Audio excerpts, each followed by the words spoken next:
The Galactic Council chambers stretched across 3 kilometers of polished obsidian, its vast ceiling disappearing into artificial stars that mimicked the home systems of 1,000 different species. Ambassador Zethkar of the Hegemony adjusted his ceremonial robes as he prepared to address the assembled delegates. Today would mark the final vote on humanity's fate. Honored representatives, Zethkar's voice resonated through the chamber's translation matrix, reaching every being present in their native tongue. We gather to discuss the continued existence of the species calling itself humanity from the 3rd planet of the Sol system. A ripple of chittering, growling, and harmonic tones swept through the assembly. The humans had been a curiosity when first contact was made 50 years ago. A young species, barely having achieved faster-than-light travel, stumbling into galactic politics like children wandering into an adult conversation. Counselor Vrex of the Korthani Empire rose from her crystalline seat. Her 6 arms gestured dismissively as she spoke. These humans have proven themselves incapable of understanding their place in the galactic order. They refuse to accept territorial limitations.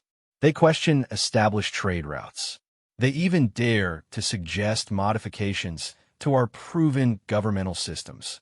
Indeed, agreed Chancellor Molthek, his massive bulk shifting within his environmental suit.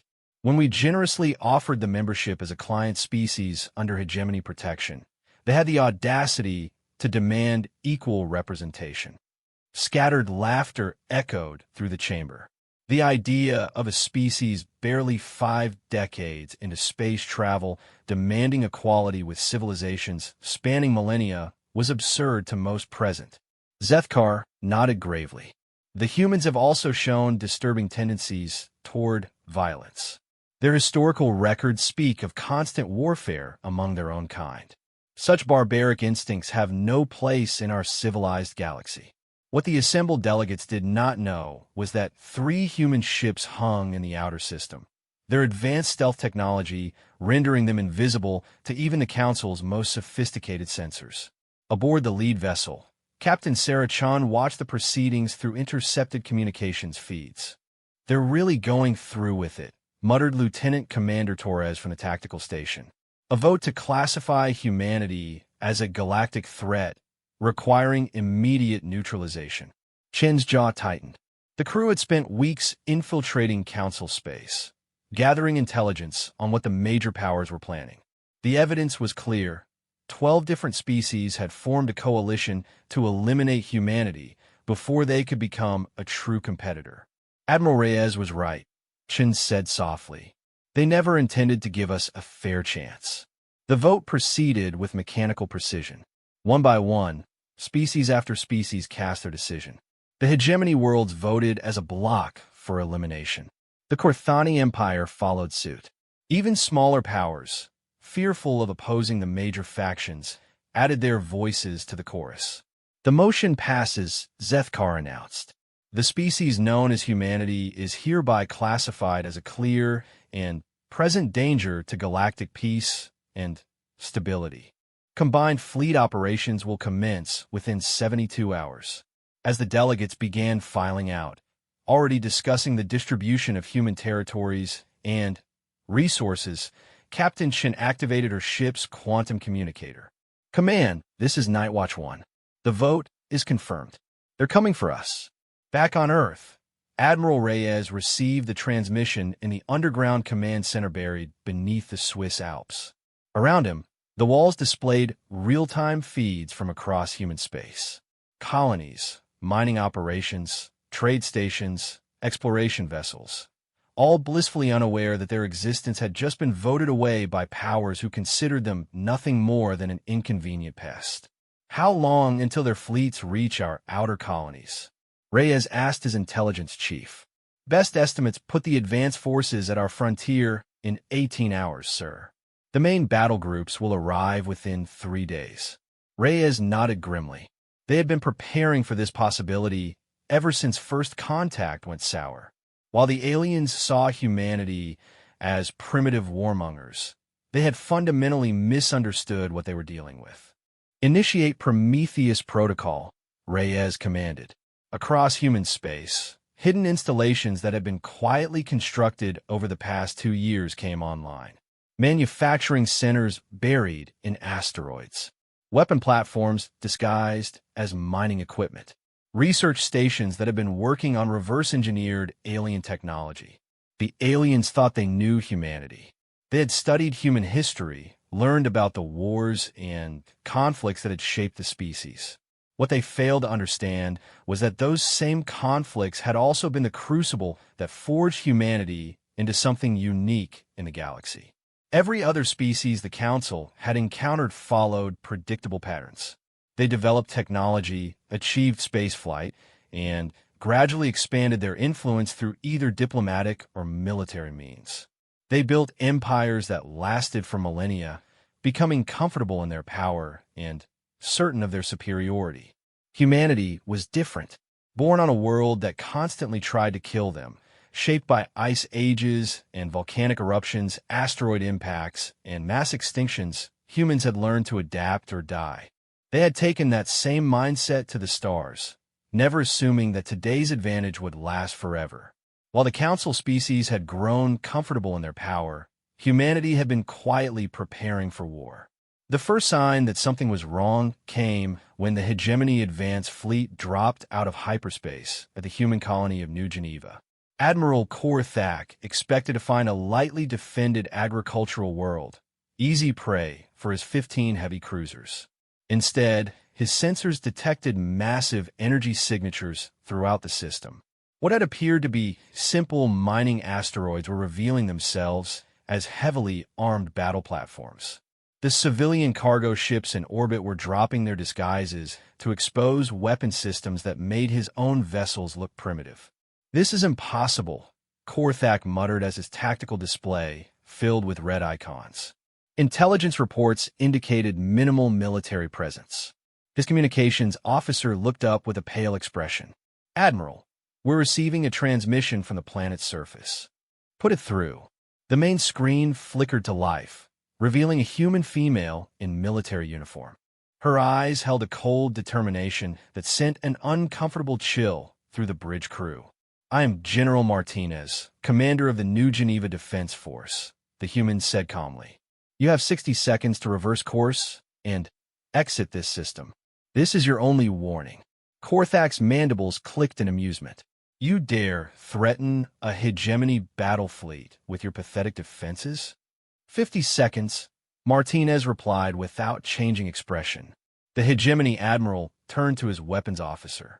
"Target their largest platform. Show them the folly of challenging their betters." "Sir, I'm detecting massive energy buildups throughout the system. These readings, they can't be accurate." "Fire." The hegemony flagship's main cannon sent a stream of plasma toward the nearest human battle platform. The beam struck a shimmering barrier and simply vanished, absorbed by defensive systems that shouldn't have existed. 30 seconds, Martinez announced. For the first time, doubt crept into Korthak's thoughts.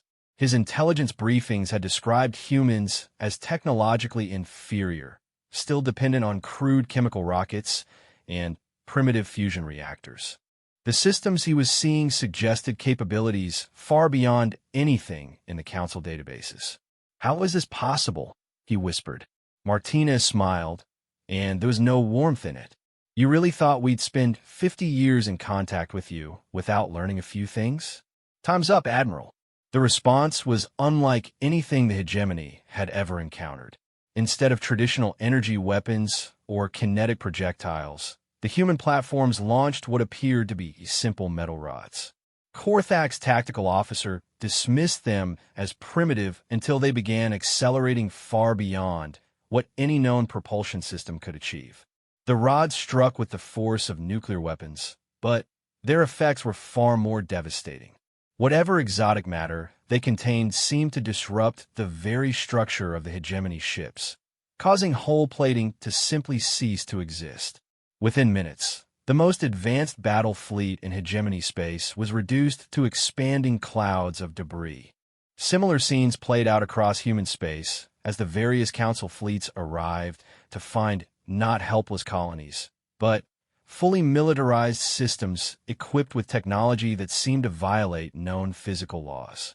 On the Council homeworld of Nexus Prime, emergency sessions convened as reports flooded in. Fleet after fleet, some of the most powerful military forces in the galaxy, were being systematically destroyed by a species the Council had dismissed as primitive savages. "How could our intelligence have been so wrong?" demanded Councilor Rex, her 6 arms trembling with rage and fear. "They deceived us," Zethkar replied, his usual composure cracking. "Somehow, they've been hiding their true capabilities for decades." What they didn't understand was that humanity hadn't been hiding advanced technology. They had been learning from their interactions with Council species, taking alien concepts and pushing them far beyond what their creators thought possible. Human scientists had looked at hegemony plasma conduits and asked why they couldn't be scaled up by a factor of 10. They had studied Corthani shield generators and wondered what would happen if the frequency modulation was inverted. They had examined every piece of alien technology they could access and found ways to make it better, faster, more efficient. The Council species saw technology as something to be refined over centuries. Humans saw it as something to be revolutionized overnight. As the reports continued pouring in, one thing became increasingly clear. Humanity wasn't just defending itself. They were winning. And more disturbing than their unexpected military might was the systematic precision with which they were dismantling everything the Council had sent against them. This wasn't the desperate last stand of a doomed species. This was a carefully planned counterattack by an enemy who had been preparing for this war long before the first shot was fired. In the deep space between systems, Captain Chen's stealth ship continued its surveillance mission, now focused on Council military movements rather than political proceedings. What she saw confirmed her worst fears and greatest hopes. Fear because the Council was mobilizing everything they had. Every major species was committing their full military might to the campaign against humanity. Hope because, according to her intelligence reports, humanity was ready for them. The galaxy had made a critical error in judgment.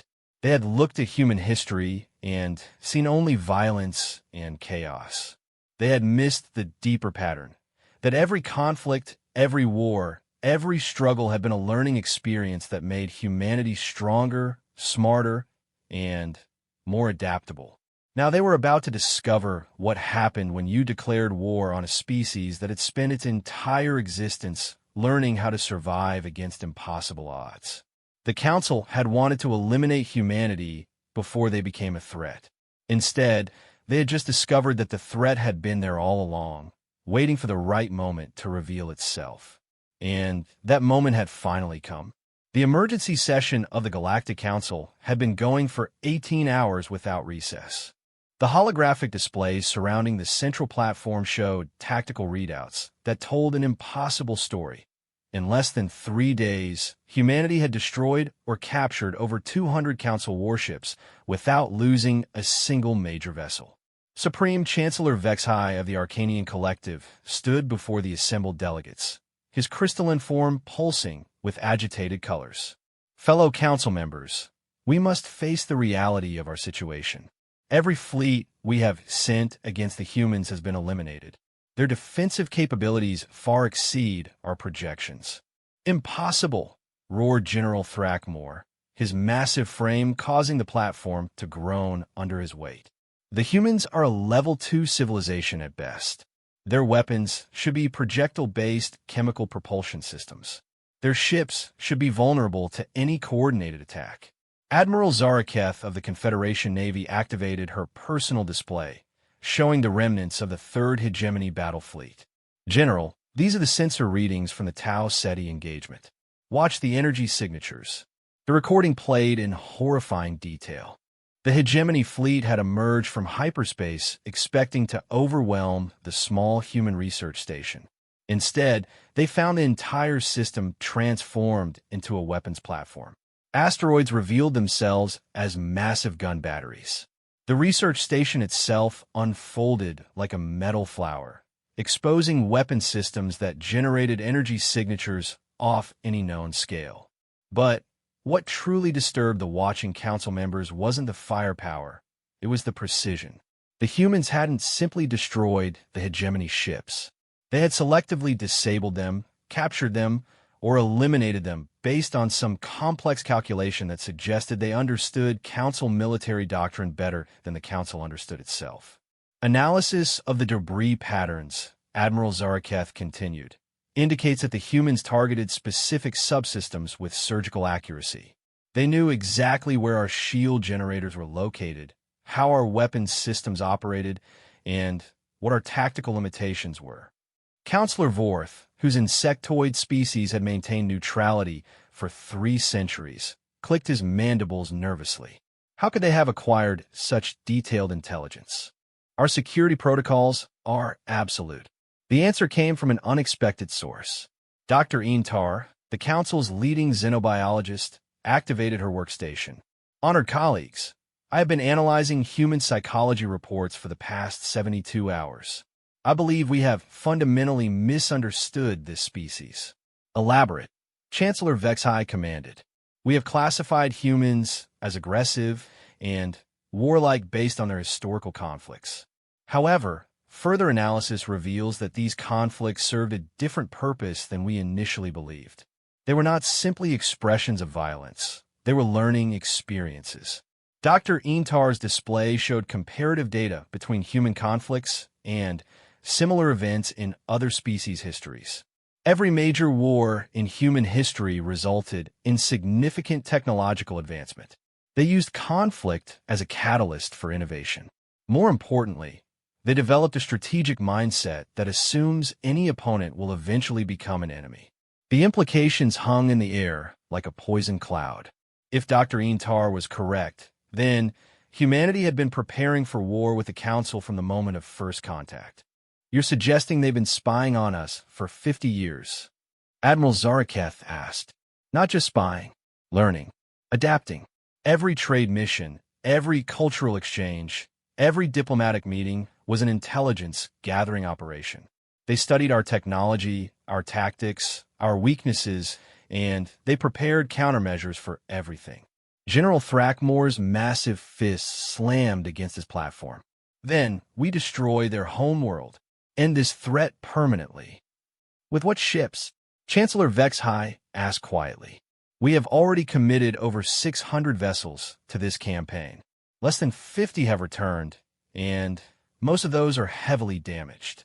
Meanwhile, in the Sol system, Admiral Reyes stood in the command center watching the tactical displays with grim satisfaction. Phase 1 of the Prometheus Protocol had exceeded all expectations. Not only had they successfully defended every human colony, but they had also captured enough alien technology to accelerate their research programs by decades. Ma'am, called out Commander Parr from the intelligence station. We're receiving reports from all fronts. The Council forces are pulling back to regroup. Casualty reports? Minimal on our side. We lost 3 orbital platforms at Kepler 442, and the mining station at Wolf 359 took some damage, but no human casualties. Enemy losses are. Park paused, checking his numbers again. Confirmed destruction of 847 vessels across all categories. The numbers were staggering, but Reyes showed no satisfaction. Phase 1 had been about proving humanity could defend itself. Phase 2 would be about sending a message that the galaxy would never forget. Commander Kim, are our deep space assets in position? Yes, ma'am. All stealth fleets are holding at designated coordinates, waiting for your go signal. Reyes studied the galactic map, focusing on the major Council worlds. For 50 years, these civilizations had treated humanity like children who needed guidance. They had offered protection in exchange for subservience. They had suggested that humans should be grateful for the privilege of serving their betters. Now, they were about to learn what happened when you underestimated a species that had survived ice ages, asteroid impacts, and global wars through sheer stubborn refusal to give up. Signal all fleet commanders, Reyes commanded. Initiate Phase 2. Across the galaxy, human stealth ships that had been positioned for months began moving toward their targets. These weren't the defensive installations that had surprised the Council fleets. These were pure offensive weapons, designed with one purpose: to demonstrate that humanity could strike anywhere, anytime, against any target. The hegemony homeworld of Carthage had been the center of galactic civilization for over 3,000 years. Its orbital defense platforms were considered impregnable, protected by shield systems that had never been penetrated by any known weapon. Admiral Kolvar, commander of the Home Defense Fleet, was reviewing reports from the human campaign when his tactical officers suddenly went rigid with alarm. "Admiral, I'm detecting massive energy signatures directly above the planet." "Impossible. Our sensor grid extends 50 light minutes in every direction. Nothing could approach without detection." "Sir, whatever it is, it's big. Really big." Admiral Kolvar's screen flickered, then resolved into an image that made his blood freeze. Hanging in space above the hegemony capital was a structure that defied comprehension. It appeared to be a single ship, but its dimensions were impossible. 20 kilometers long, 5 kilometers wide, bristling with weapon systems that generated energy readings comparable to a small star. "Where did it come from?" Kolvar whispered. His communications officer looked up with terror in her eyes. "Admiral, we're receiving a transmission." The main screen activated, revealing a human male in military uniform. His expression was calm, almost casual, as if he were discussing the weather rather than holding a planet hostage. "I am Admiral Harrison of the Earth Defense Force. You have 30 minutes to surrender your orbital defenses and withdraw all military vessels from this system." Admiral Kolvar found his voice. "This is the hegemony homeworld. You cannot simply—" "29 minutes," Admiral Harrison interrupted. "I should mention that this ship is equipped with weapons capable of cracking your planet's crust. However, we prefer not to harm civilian populations. Comply with our demands, and no one needs to die today." "You're bluffing. No ship could generate that much firepower." Admiral Harrison smiled. "Are you willing to bet your planet on that assumption?" Similar scenes were playing out across the galaxy. Human ships were appearing above the homeworlds of every major council species, each one delivering the same ultimatum: surrender or face destruction. The ships themselves were technological marvels that seemed to violate every known law of physics. They appeared and disappeared at will, moved without visible propulsion systems, and generated power outputs that should have been impossible for vessels of their size. Dr. Intar, monitoring the crisis from the council chambers, finally understood the true scope of what humanity had accomplished. "They didn't just study our technology," she announced to the emergency session. "They surpassed it. Everything we taught them about physics, engineering, energy generation, they used it as a starting point and went far beyond what we thought possible." Chancellor Vexhi's crystalline form was now pulsing a deep red, indicating extreme stress. "How long have they been planning this?" "Since first contact," Dr. Intar replied. "Maybe longer. There are indicators in their early space program that suggest they anticipated encountering hostile aliens. They've been preparing for this war for over a century." The realization sent shock waves through the assembly. While the council species had been complacently managing their empires, humanity had been steadily working toward this moment. Every piece of information they had shared, every technology they had revealed, every cultural exchange, all of it had been grist for the human war machine. "What do they want?" Counselor Vorth asked. "Are they planning to conquer us?" The answer came in the form of a transmission broadcast simultaneously to every major world in the galaxy. Admiral Reyes appeared on screens across 1,000 different worlds, speaking in the measured tones of someone who held absolute power and knew it. "People of the galaxy," she began, "your leaders voted to eliminate humanity because they feared we might become a threat to their power. They were right to fear us, but not for the reasons they believed." Reyes paused, letting that sink in before continuing. "We are not conquerors. We have no desire to rule over other species or claim territory that belongs to others. What we will not tolerate is being treated as inferior beings who exist at your sufferance. The transmission showed tactical displays of human military assets throughout the galaxy. Fleets that had been invisible were now revealing themselves, demonstrating that humanity had achieved strategic parity with the combined Council forces. Effective immediately, Reyes announced, humanity withdraws from all Council agreements and treaties. We will establish our own territories, manage our own affairs, and defend our own interests. Any species that attempts to interfere with human sovereignty will discover exactly why your leaders were right to fear us. The transmission ended, leaving the galaxy in stunned silence. In the span of a week, humanity had gone from being a barely tolerated client species to becoming the dominant military power in known space. But the most disturbing aspect wasn't their technological superiority or strategic brilliance. It was the methodical, almost surgical precision with which they had dismantled the galaxy's most powerful military forces without losing a single major battle. The Council had awakened something they didn't understand, and now they were facing the consequences of their arrogance. As reports continued flooding in from across the galaxy, one fact became increasingly clear. The age of Council dominance was over. A new power had emerged from the small blue world at the edge of the Orion Arm, and the galaxy would never be the same. The humans had been patient, careful, and thorough in their preparations. Now they were ready to take their place among the stars, not as supplicants begging for acceptance, but as equals demanding respect. And they had the firepower to enforce that demand.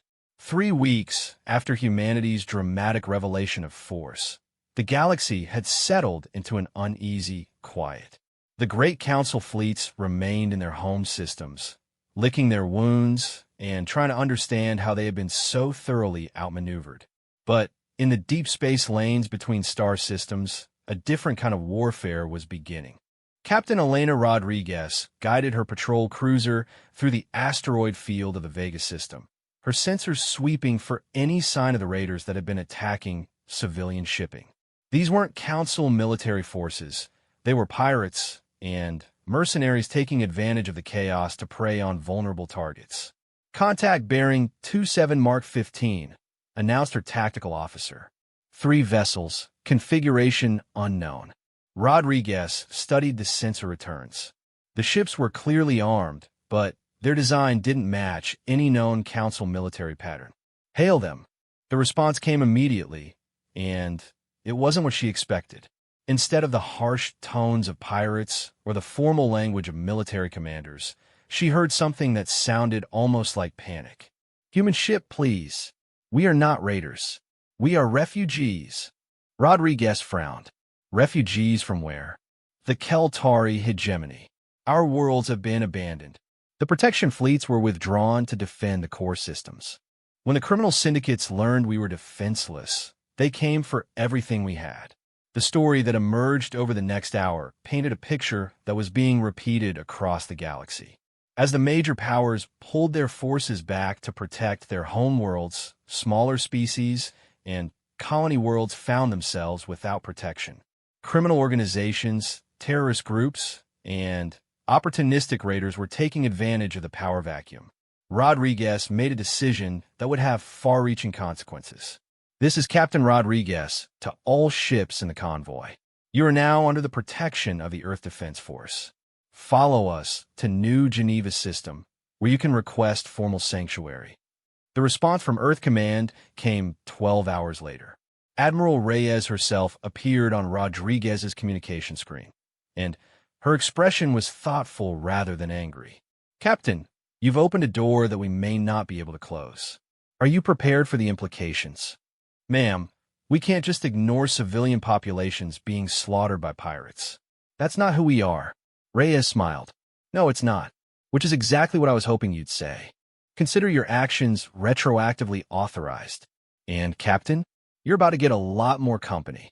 The refugee convoy that arrived at New Geneva was just the beginning. Within days, ships from dozens of different species were arriving at human worlds, seeking protection from the chaos that was spreading through the galaxy. Not all of them were desperate civilians. Some are traders hoping to establish new commercial relationships. Others were scientists interested in human technology, and a few were military officers whose loyalty to the Council had been shaken by recent events. Dr. Yuki Tanaka, head of the New Geneva Research Station, found herself hosting an impromptu conference that included representatives from 23 different species. The topic of discussion was something that had never before existed in galactic history, an alternative to Council membership.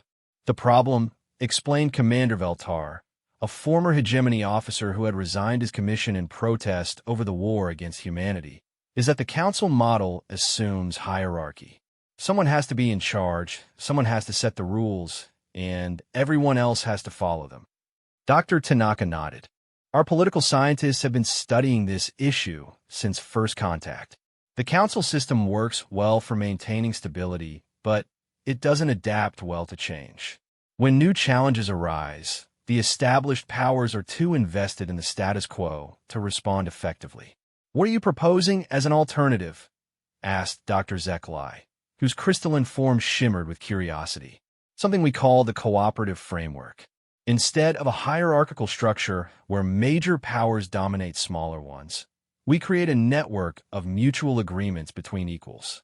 Each species maintains sovereignty over their own territories, but they contribute to collective defense and shared technological advancement. The concept was radical by galactic standards. For millennia, interstellar civilization had been organized around the principle that older, more powerful species naturally ruled over younger, weaker ones. The idea that a species barely a century into space travel could be considered equal to civilizations spanning tens of thousands of years was almost incomprehensible. But the human technological demonstrations had shattered many long-held assumptions about the relationship between age and capability. Commander Veltar leaned forward, his scarred features intent. Would this cooperative framework accept species that had previously fought against humanity? That depends, Dr. Tanaka replied carefully. Are we talking about soldiers who are following orders, or leaders who made the decision to attempt genocide? I commanded a battle group at the New Geneva Defense. My ships fired on your installations before we realized we were completely outmatched. Some of my crew died in your counterattack. The room fell silent. Dr. Tanaka studied the alien commander for a long moment, then made a decision that would define humanity's approach to post-war relations. Commander, war creates casualties on both sides. Our analysis of the engagement shows that you targeted military installations and avoided civilian areas. You fought with honor according to your understanding of the situation. As far as we're concerned, that chapter is closed. Just like that. Just like that.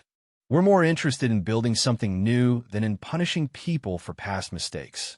Word of the conversation spread quickly through both official and underground communication networks. Within weeks, delegations from dozens of species were arriving at human worlds to learn more about this cooperative framework. Not all of these visits were welcomed by the Council leadership. On Nexus Prime, Chancellor Vexhai convened an emergency session to address what intelligence reports were calling the defection crisis. 47 species have now formally withdrawn from Council oversight to join this human cooperative, reported Admiral Zaraketh. Another 63 are conducting formal negotiations. If this trend continues, we could see the complete collapse of the Council structure within a year. General Thrackmore's massive form dominated his section of the assembly. Then we stop it now. We destroy this cooperative before it can become a threat. With what ships? Chancellor Vexhai asked pointedly. Our combined military strength has been reduced by 70%. The humans demonstrated that they can strike our homeworlds at will. And now they're offering protection to any species that joins their alliance. It's a protection racket, Thrackmore growled. Join us, or face the pirates we're probably supporting. Dr. Intar activated her workstation, displaying intelligence reports from across the galaxy. General, our analysis suggests the opposite. Human forces are actively hunting criminal organizations. They've eliminated 6 major pirate syndicates in the past 2 weeks and are sharing their intelligence with anyone who requests it. The reports made for uncomfortable reading. Human patrol ships were appearing in systems that had been abandoned by Council forces, engaging criminal organizations with ruthless efficiency. They weren't claiming territory or demanding tribute. They were simply eliminating threats to civilian populations. They're not acting like conquerors, Dr. Intar continued. They're acting like protectors. It's generating enormous goodwill among the smaller species who have been most vulnerable to exploitation. Counselor Vortha's mandibles clicked nervously. What do our psychological profiles suggest about human motivations? That's the problem. Every model we've developed assumes that superior military force leads to territorial expansion and resource extraction. The humans aren't following that pattern. They seem genuinely interested in creating a stable, cooperative galactic civilization. Impossible, Thrakmore declared. No species achieves that level of military capability without conquest being their primary goal. Perhaps, Dr. Intar replied. That's why they achieved that capability, and we didn't. The insight hit the assembly like a physical blow. The Council species had spent millennia perfecting their technology, refining their military doctrine, and maintaining their dominance through incremental improvements. Humanity had achieved technological superiority in decades by approaching problems with a fundamentally different mindset. They hadn't been trying to optimize existing systems. They'd been trying to replace them entirely. Chancellor Vexhi's crystalline form pulsed with deep contemplation. Are you suggesting that our entire approach to galactic governance is obsolete? I'm suggesting that a species capable of developing technology that makes our most advanced systems look primitive might also be capable of developing social and political systems that make our governance models equally obsolete. Meanwhile, in the Sol system, Admiral Reyes was dealing with the practical challenges of managing an alliance that was growing faster than anyone had anticipated. Her staff briefing included representatives from over 40 different species, and the logistics alone were becoming overwhelming. The good news, reported Commander Chun, is that our defensive perimeter is now effectively galactic in scope. Any major military movement gets detected and reported by our new allies within hours. The bad news, added Commander Park, is that we're running out of ships to patrol all the territory we've agreed to protect. Our construction capacity is maxed out, and even with the technological contributions from our allies, we can't build fast enough to keep up with demand. Reyes studied the holographic display showing human patrol routes across the galaxy. What about the ex-Council military units that have joined us? That's complicated, Chen replied. Many of their ships use technology that's incompatible with our command and control systems. We're basically running a dozen different types of military organization under one command structure. Are they effective? Surprisingly, yes. Commander Veltar's battle group has been particularly successful against pirate forces. They know Council military doctrine better than we do, which makes them excellent at predicting and countering traditional tactics. Reyes nodded. Good. What about the political situation? Commander Park activated a new display. Chancellor Vexhi has requested a formal meeting. He's not calling it surrender, but he's talking about exploring new models of galactic cooperation. Translation: they want to negotiate before they lose any more member species. That's our assessment. The question is whether we want to negotiate with them or whether we wait for the council structure to collapse completely. Reyes considered the question carefully. Complete victory would mean total dominance over galactic civilization, but it would also mean taking responsibility for governing species and territories across the entire galaxy. That was a burden humanity wasn't prepared for. Schedule the meeting, she decided, but make it clear that we're not interested in replacing the council with another hierarchy. We're building something different. As reports of the upcoming negotiations spread across the galaxy, the reactions were mixed. Some species saw it as an opportunity to create a new, more equitable galactic order. Others feared that humanity was simply a more efficient form of overlord. But in the refugee camps on human worlds, among the crews of former council ships now flying under Earth Defense Force protection, and In the laboratories where human and alien scientists were collaborating on projects that would have been impossible under the old system, a different picture was emerging. Humanity wasn't trying to rule the galaxy. They were trying to free it from the assumption that someone had to, and that perhaps was the most revolutionary concept of all. The summit meeting between humanity and the Galactic Council was held in neutral space, aboard a specially constructed station at the gravitational balance point between the Sol System and Nexus Prime. The station itself was a marvel of cooperative engineering, human structural design combined with Council environmental systems and power generation from a dozen different species. Admiral Reyes arrived aboard the flagship Endeavour, accompanied by representatives from 37 species that had joined the cooperative framework. Chancellor Vexhai came with a reduced, but still impressive delegation of Council leadership, their ships maintaining a respectful distance from the human vessels. As Reyes walked through the station's corridors toward the main conference chamber, she reflected on how much had changed in just 2 months. The being walking beside her was Commander Veltar, whose ships had once tried to destroy New Geneva. Now he served as her military liaison, and she trusted his tactical judgment more than most of her own officers. Nervous? Veltar asked, his scarred features showing concern. About the negotiation? No. About what comes after? Absolutely. They entered the chamber to find Chancellor Vexhai already seated at the circular table that had been designed to eliminate any sense of hierarchy. The council leader's crystalline form was pulsing in neutral blue-green, indicating cautious optimism. Admiral Reyes, Vexhai said formally, "Thank you for agreeing to this meeting. Chancellor, I should note that I'm here as one voice among many. This isn't a negotiation between humanity and the Council. It's a discussion about the future of galactic civilization." To emphasize the point, Reyes took a seat that placed her among the representatives from other species rather than at any kind of head position. Dr. Zeklai, the crystalline scientist who had become one of the cooperative's most eloquent spokespersons, sat directly across from the Chancellor. "Chancellor Vexhai," Dr. Zeklai began, "we appreciate your willingness to explore new approaches. However, I must ask, are you here to negotiate the terms of Council surrender, or are you genuinely interested in fundamental change?" Vexhai's form shifted to a deeper blue. "Dr.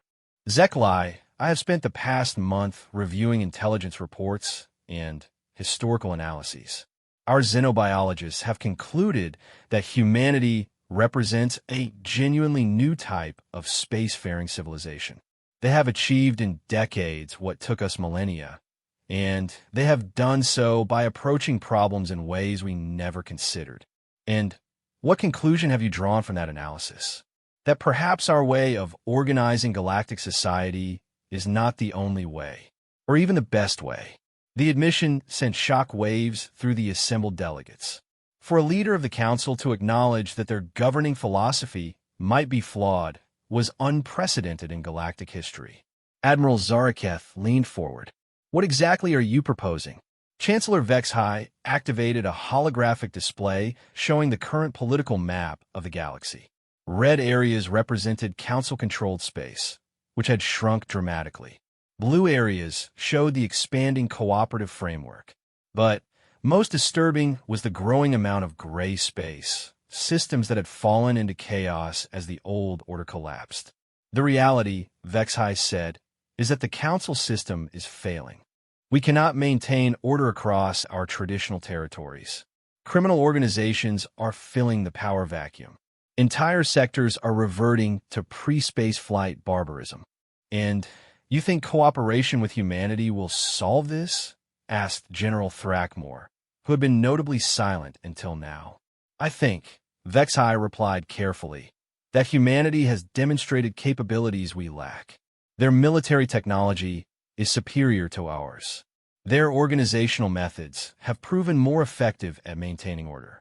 And most importantly, they have shown the ability to build trust with species we considered permanently hostile." To illustrate the point, Vexhai highlighted several systems where human peacekeepers had successfully mediated conflicts that had raged for centuries.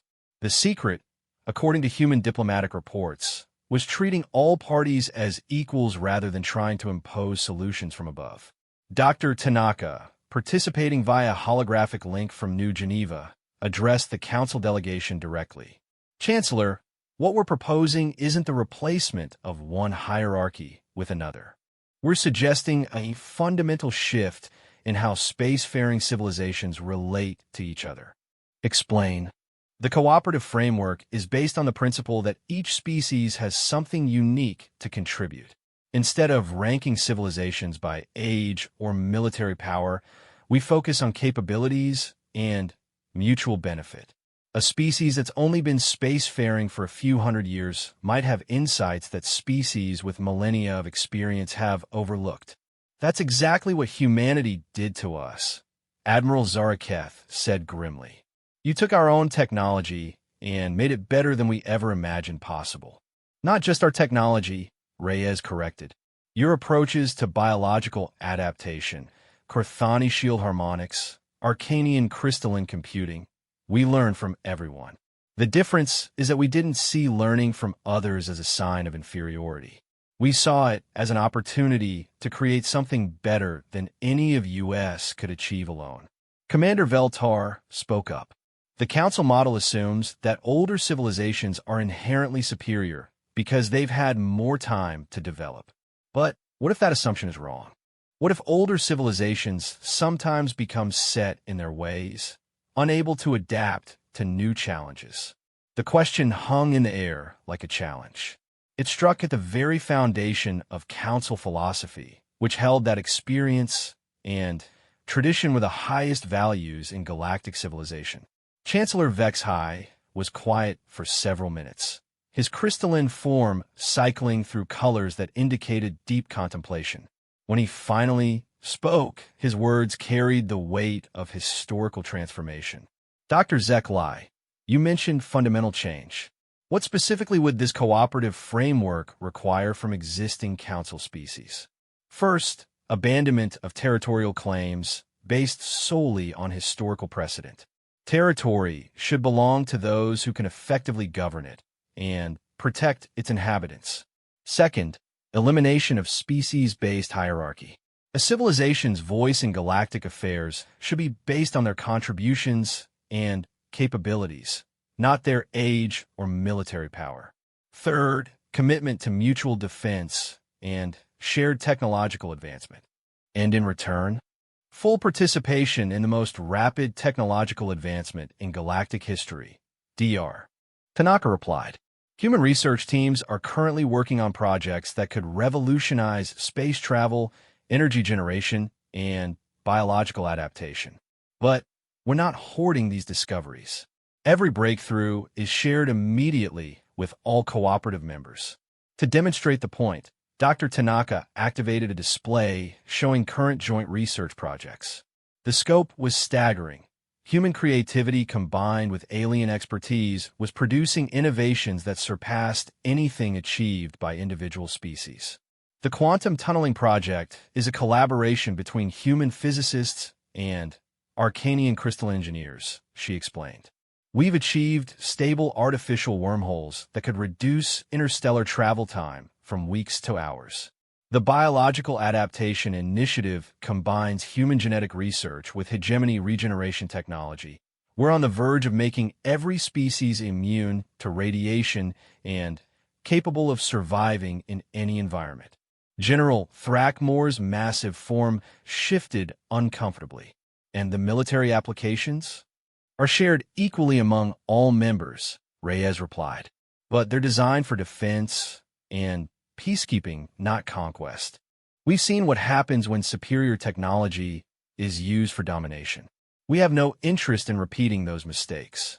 What guarantee do we have that humans won't eventually use their advantages to dominate the cooperative? The same guarantee any of us have about anything, Commander Veltar interjected. None. But consider this. Humanity has already demonstrated the capability to dominate galactic civilization. If conquest was their goal, why would they be sitting here negotiating? The truth of that statement was undeniable. Human military superiority was no longer in question. If they wanted to rule the galaxy through force, nothing could stop them. Chancellor Vexhi's form pulsed with decision-making patterns. Admiral Reyes, if the Council species were to join this cooperative framework, what would happen to our existing territories and populations? They would remain under your governance, Reyes replied. The framework doesn't replace local government. It supplements it with mutual support and shared resources. Your people would keep their homes, their cultures, and their autonomy. They would simply gain access to better technology, stronger defenses, and expanded opportunities. And our leadership positions will be based on competence and contribution rather than historical precedent. Some current council leaders would likely continue in positions of authority. Others might find their skills better suited to different roles. It was a diplomatic way of saying that the galaxy's governing class would have to prove their worth rather than simply inheriting power. Dr. Zeklai added, Chancellor, we're not trying to destroy the civilization you've built. We're trying to help it evolve into something better. The choice is whether that evolution happens through cooperation or through the collapse of existing systems. The alternative to cooperation was becoming increasingly clear. As more species joined the cooperative framework, the Council's remaining territory was becoming isolated and vulnerable. Criminal organizations were taking advantage of the reduced security, and several sectors were experiencing complete governmental breakdown. Chancellor Vexhi studied the tactical displays showing the current state of the galaxy. The choice was stark: adapt to the new reality or watch their civilization crumble.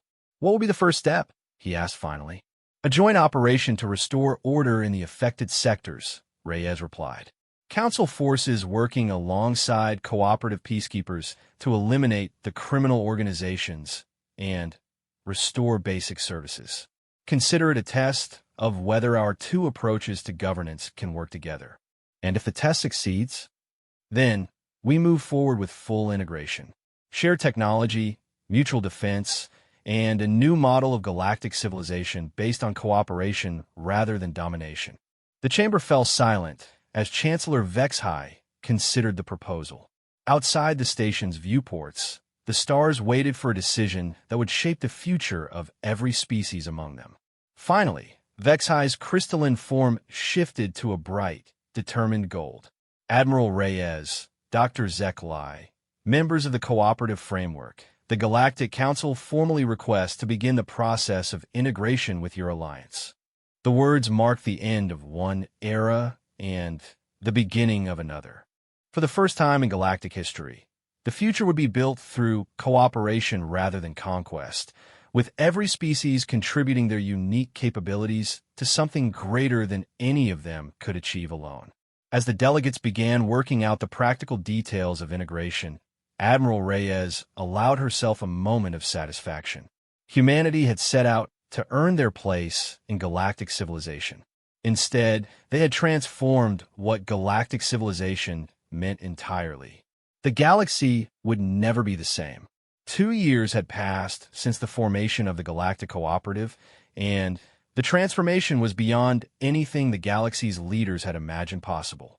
Admiral Reyes stood on the observation deck of New Horizons Station, humanity's first deep space research facility, watching ships from dozens of species dock with the massive structure.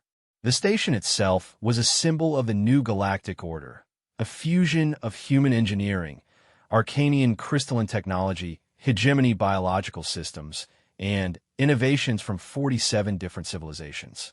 It wasn't just a research facility. It was proof that cooperation could achieve what domination never could. Admiral, called Commander Chun from the communication station, we're receiving the final reports from Operation Restoration. Reyes smiled as she reviewed the data. Operation Restoration had been the cooperative's first major joint initiative, a galaxy-wide campaign to eliminate the criminal organizations that had flourished during the chaos of transition. The results exceeded every projection. Criminal syndicate activity is down 93%, Chen reported. Piracy incidents have decreased by 87%. Most importantly, civilian casualties in the affected sectors have dropped to near zero. The success hadn't come through traditional military conquest. Instead, the cooperative had employed a strategy that combined human tactical innovation with alien expertise in ways that criminal organizations couldn't counter. Former Council Admiral Zaraketh, now serving as the cooperative's director of peacekeeping operations, materialized via holographic link. Admiral Reyes, I wanted to personally thank you for the tactical support during the Vegas sector operation. Your crew's ability to predict criminal behavior patterns was unsettling. Reyes chuckled. Admiral, humans have been dealing with criminal organizations for millennia. We've learned a few tricks along the way. That's precisely what I find unsettling. Your species seems to have experience with every form of organized violence the galaxy can produce. It's been a rough neighborhood, Reyes admitted. But that experience is useful now that we're trying to make the galaxy safer for everyone. The conversation highlighted one of the unexpected benefits of the cooperative model. Every species brought their own historical experiences and cultural perspectives to shared challenges. Humans contributed their expertise in asymmetric warfare and conflict resolution. The Arcanians provided advanced computational capabilities. The hegemony species offered biological and medical knowledge that had revolutionized healing technology. Dr. Tanaka's voice crackled over the communication system. Admiral, we've just achieved breakthrough in the Unity project. You need to see this. Reyes made her way to the research sector, where Dr. Tanaka was working with a team that included some of the galaxy's most brilliant minds. The Unity project had been humanity's most ambitious initiative, an attempt to create a universal translation and cultural understanding system that went far beyond simple language conversion. Show me, Reyes said. Dr. Tanaka activated a demonstration involving 3 volunteers from different species. The first was Ensign Park, a human. The second was Dr. Velthak, an Arcanian crystalline being. The third was Commander Zexhai, whose species communicated primarily through biochemical emissions. Traditional translation systems convert words and phrases, Dr. Tanaka explained. The Unity system translates concepts, emotions, and cultural context. Watch, Ensign Park said. I feel homesick for the mountains where I grew up. The Arcanian volunteer received the translation and responded, I understand. I experience resonance longing for the crystal gardens of my formation place. The chemical communication species released a complex mixture of compounds that the system interpreted as the memory of nurturing scent from my birth colony creates similar emotional dissonance. They're all describing the same emotional experience, Dr. Tanaka said, but in ways that are meaningful to their own species. The Unity system doesn't just translate language, it translates experience. Reyes stared at the display in amazement. Dr. Tanaka, this could eliminate cultural misunderstandings entirely. That's the goal. We're already implementing it in diplomatic communications and joint military operations. The improvement in cooperation is dramatic. The Unity project was just one of dozens of initiatives that had emerged from the cooperative model. By combining human creativity with alien expertise, research teams were achieving breakthroughs at an unprecedented pace. Commander Veltar entered the laboratory, his scarred features bright with excitement. Admiral, we've received a message from the frontier. Long-range sensors have detected something you need to see. The sensor data was transmitted to the laboratory's main display, showing the outer edge of the galaxy where cooperative exploration ships were mapping unknown regions. What they had found challenged every assumption about galactic civilization. There, Veltar pointed to a cluster of energy signatures, artificial structures, massive ones, but they don't match any known architectural patterns. The implications were staggering. For millennia, the galaxy's civilizations had believed they were alone, the only intelligent life in their region of space. The possibility of contact with truly alien civilizations, species that had evolved completely outside the known galactic community, opened both tremendous opportunities and potential dangers. How long until we can get a closer look? Reyes asked. The exploration fleet is 3 days out. But, Admiral, there's something else. These structures appear to be damaged, possibly abandoned. Dr. Tanaka studied the sensor readings. The decay patterns suggest the structures are ancient, possibly millions of years old. Or they could be recent war damage, Veltar said grimly. If there are civilizations beyond the galactic rim, and something destroyed them, the thought sent chills through everyone present. The cooperative had brought peace and stability to known space, but they might be facing threats that made their previous conflicts look trivial. Reyes made a decision that reflected how much human thinking had influenced galactic politics. Assemble a joint investigation fleet. Every major species should be represented. If we're about to make contact with something new, we do it as a unified civilization. Admiral, Commander Chin's voice came over the communication system. Priority message from Earth Command. Reyes returned to the command center to find Admiral Harrison's face on the main screen. His expression was grim, but determined. Elena, we've been monitoring the frontier reports. Earth Command is authorizing full deployment of the Aegis Fleet. The Aegis Fleet represented humanity's most advanced military technology, ships that incorporated 2 years of cooperative research and development. They were faster, more powerful, and more sophisticated than anything the galaxy had ever seen. Sir, are we expecting trouble? We're expecting the unknown, Harrison replied, which, given humanity's track record, means we should be prepared for anything. The next 72 hours saw the most massive military mobilization in galactic history. But unlike the frantic preparations for war that had characterized previous crises, this mobilization was calm, organized, and cooperative. Ships from every member species of the cooperative assembled at staging points throughout the galaxy.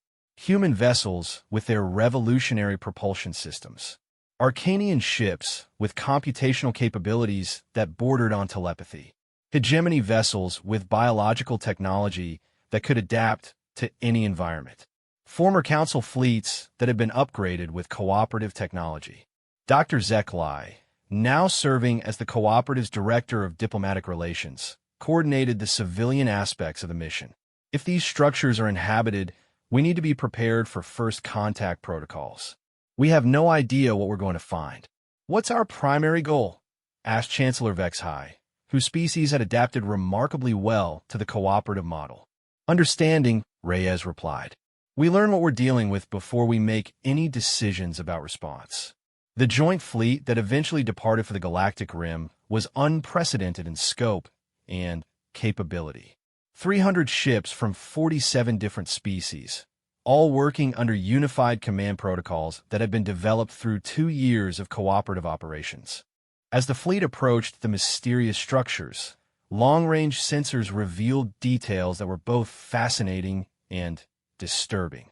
The constructions were enormous, some larger than entire star systems. They showed signs of incredible technological sophistication, but also clear evidence of massive destruction. Admiral, reported the fleet's chief science officer, we're detecting energy signatures that suggest these structures were designed to manipulate space-time itself. The technology involved is beyond anything in our databases. Any signs of current activity? Negative.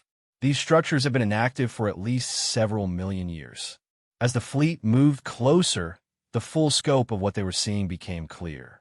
They had discovered the ruins of a galactic civilization that had achieved technological capabilities the current galaxy could barely comprehend, and something had destroyed it utterly.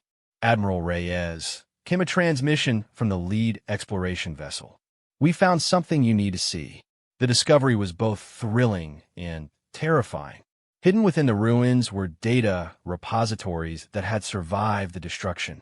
The information they contained told the story of a civilization that had spanned multiple galaxies, achieved mastery over fundamental forces of nature, and had been completely annihilated by something they called only the Silence. According to these records, Dr. Tanaka reported after analyzing the data, the Silence is some kind of force or entity that appears every few million years to eliminate advanced civilizations. The previous inhabitants of these structures tried to fight it and failed. Did they leave any information about what this silence actually is? Reyes asked. Very little. The record suggests it's not a species or empire in any sense we would understand. It might not even be fully material. But there's one piece of information that's crucial. Dr. Tanaka activated a holographic display showing galactic positions and timelines. Based on the pattern of previous appearances, the silence is due to return soon, possibly within the next decade. The revelation sent shock waves through the joint fleet and back to the cooperative worlds. They had just discovered that their galaxy faced a threat that had destroyed civilizations far more advanced than their own. But as reports of the discovery spread, something unexpected happened. Instead of panic or despair, the response from across the cooperative was determination and resolve. Species that had been enemies just years ago began working together with unprecedented intensity. Research projects were accelerated. Military cooperation deepened. The unity that had been forged through shared goals now faced its ultimate test. Admiral Reyes stood on the bridge of the Endeavor, watching the joint fleet conduct intensive analysis of the ancient ruins. Around her, beings from dozens of different species worked together with a purpose that transcended their individual differences. Admiral, Commander Veltar said quietly, "Do you think we can succeed where they failed?" Reyes considered the question carefully. The ancient civilization had been far more advanced than the current galactic community. They had possessed technology that seemed almost magical, and they had been completely destroyed. But they had also been alone. "Commander," she replied, "they face the silence as a single, unified civilization. We're going to face it as something the galaxy has never seen before. Dozens of different species, each contributing their unique capabilities to a shared defense." She gestured to the bustling bridge where humans worked alongside crystalline Arcanians, bioengineered hegemony specialists, and representatives from dozens of other civilizations. They had advanced technology. We have something more valuable: diversity of thought, experience, and approach. The silence may have learned how to defeat unified civilizations, but it's never faced anything like what we've become. As the joint fleet continued its investigation of the ancient ruins, signals were already being sent back to cooperative space. Every species was mobilizing their greatest minds, their most advanced technology, and their deepest cultural wisdom for the challenge ahead. The galaxy had been transformed by humanity's arrival, but now that transformation would be tested against a threat that had destroyed civilizations across cosmic time. The real test of the Galactic Cooperative was about to begin, and for the first time in millions of years, the silence would face something it had never encountered. Not a single species that had achieved dominance, but dozens of species that had learned to achieve unity without sacrificing their individual strengths. The galaxy would either stand together or fall separately. But one way or another, when the silence returned, it would find a galaxy that was ready to fight back.